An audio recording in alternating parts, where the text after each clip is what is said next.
So, main lesson of this movie: the world is a very, very dark, evil, sad place to be in.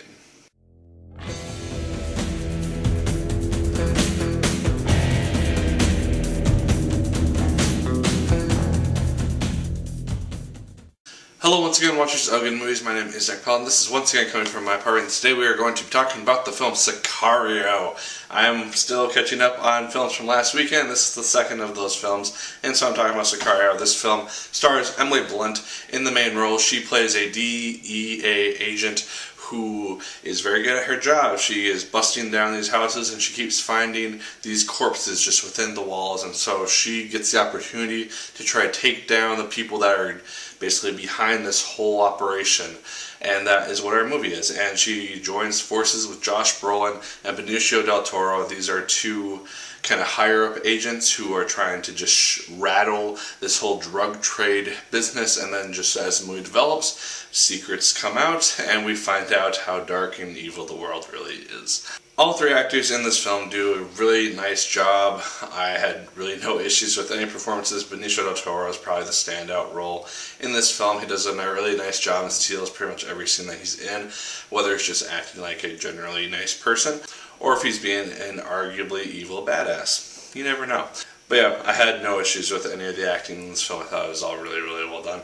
As I implied with the intro, this film is very, very dark. It dives into a lot of dark elements. There's a lot of just pointless, meaningless death. We get to basically see what the world pretty much looks like in a, I'm assuming, realistic point of view. Obviously, I have no physical experience with any of the events of this film, but it all seemed like a general, like, yeah, this stuff probably does happen in the world and we just never hear about it. And it's just kind of an interesting thing to kind of shed some small bit of light on. And because of a lot of the dark elements in this film, I'm personally a fan of dark elements in anything, so I did enjoy those parts of this movie. It kind of worked, and it kind of matched the tone that the film was trying to bring. Pacing is also very well done. I was never really that bored with the movie. It starts out very action-packed and intense, and it ends with a very intense action-esque scene.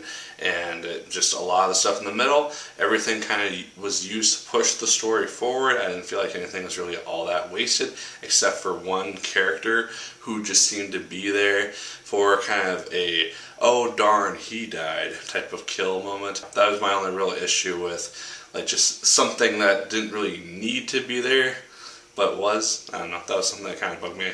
But the main idea of this film, as it goes on, and Emily Blunt is just diving further and further into this world, she learns this idea that power and control are always going to be sought. If you can't cure corruption, you at least want to be able to control it, and that's something which is really touched on in this film, and it's very realistic to society, because there's a lot of things that are just crazy and just can't be stopped because people just will not stop doing them in the world.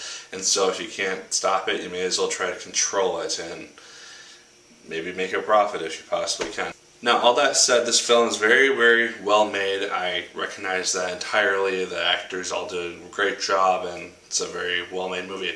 I myself did not find myself as fully invested into this film as I really thought I would be. I don't know why that is. Maybe it's because I was more tired going into this film than some of the other ones I've seen recently, but just for some reason I wasn't able to really get myself completely invested into what was going on in this film until probably the last 20 minutes of the movie, where it really just picks up and just kind of everything that has happened throughout the film kind of culminates and comes together as this big ultimate truth is kind of revealed as to what's really going on here.